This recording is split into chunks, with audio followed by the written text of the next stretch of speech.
Shai Lagarde is a journalist who focuses on gender-related issues. She has been speaking in schools against a culture of harassment and victim blaming towards women and young girls. In the Jeep, this guy kept leering. When I got off the jeepney, it was about 15 minutes of the guy just following me home, saying very vulgar, like basically asking me to come home with him. She's one of many women who have joined a Filipino version of the global Me Too movement.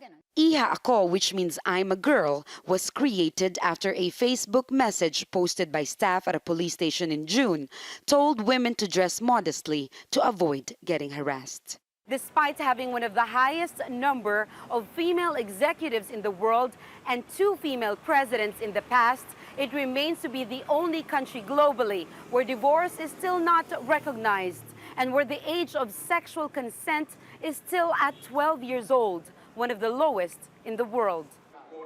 Congress has now filed a bill that would criminalize sexual intercourse between an adult and a minor aged 16 years old and below, even if the child gave consent to the act. Government data shows at least 1 woman or child is raped every hour in the Philippines, and most victims come from impoverished communities and they're afraid to come forward. We have, for instance, a very conservative church. The church has gone against many of the advocacies of women's rights advocates. Start with sexual and reproductive health and rights. How long did it take for us to enact a reproductive health law? It was a very long journey. Activists also say government officials is to blame. President Rodrigo Duterte has repeatedly joked about raping women in his public speeches.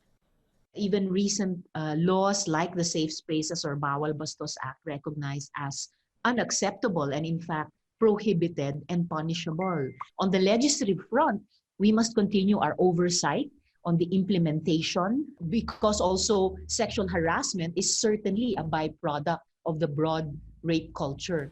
Shai says she knows that the battle she chose is difficult, but she's determined to continue. Jamela, Alindogan, Jazeera, Manila.